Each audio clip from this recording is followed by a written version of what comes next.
Lameness is a painful and expensive problem and causes the cow and the farmer concern. But how do we identify lameness within the herd? It's easy to identify bad lameness as the cow wanders uncomfortably across the field and as she comes into the parlour. But as lameness is very expensive for the farmer, the sooner the better we identify lameness in order to solve it.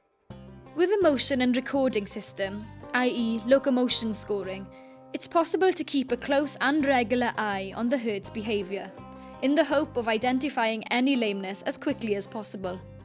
The system works on a scale of 0 to 3. A cow which isn't lame and which walks leisurely bearing equal weight on all 4 legs is scored 0. A score of 1 is given to a cow which tends to bear less weight on one leg than the other 3, but which can walk leisurely with the rest of the herd. Then, a cow which bears less weight on one foot and which makes more of an effort to protect it and shows sign of pain when walking is given a score of 2. And then the worst score, namely 3, is given for the worst level of lameness, and this worst level can be identified because the cow can't walk as quickly as the rest of the herd, and the cow has an arched back in order to reduce the weight on the foot. Once lameness is identified, it's vitally important to treat the cow immediately. Once the cow is in place in the relevant restraint, to ensure your safety and the cow's, lift up the weak foot and hold it in a way that's comfortable for you and the cow. To ensure that there aren't any stones or dirt concealed in the foot, drag your finger along the middle, removing any dirt carefully. Usually, it's possible to identify the weak side of the foot, and the advice is to start with the best side. When starting to remove from the foot using a round knife, especially for treating cows' feet, take care that you don't take too much off the foot. Dairy cattle do quite a bit of walking daily, coming in and out of milking, and it's important not to prevent the cow from being able to walk completely. When removing the upper layer from the foot, it's important to keep a close eye on how much you take off. The rule is that you should be able to place 4 fingers from the flesh to the hoof. Moving on to the weak side, start by following the white line around the hoof. As you start removing the layer, you will be able to identify the exact location of the infectious area.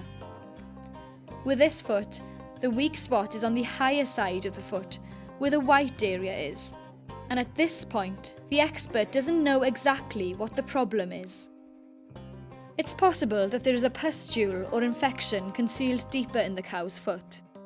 After identifying where the problem is in the foot, you must avoid going too deeply on the rest of the foot. Remove the same amount as the previous foot, focusing on the weak area. From what is visible, it seems that this foot is infected. Once you can identify the infectious area, cut around it, leaving as much as possible of the healthy hoof. The black area seen here is infectious, arising from the pustule concealed underneath.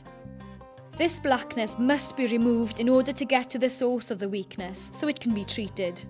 And because it's important to avoid drawing blood, the pustule must be reached to ensure that the foot doesn't deteriorate. Naturally, it's possible that the cow will become more uncomfortable as we go deeper, and it's possible that the cow will start moving. Ensure that you're still safe. With this example, the hoof has become detached from the quick because of the infection.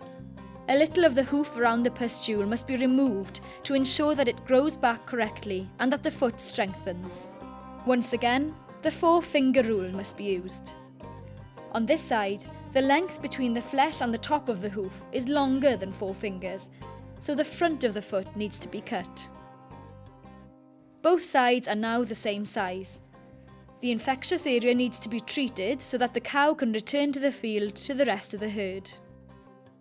The weak side of the foot needs to be raised off the ground, and it's possible to do so by placing a heel on the healthy side of the foot.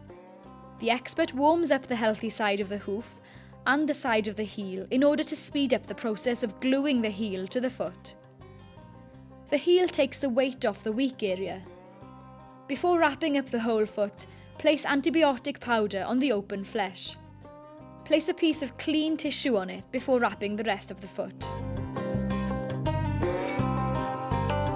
The cow is now ready to return to the field, and hopefully, within a few days, the foot will heal.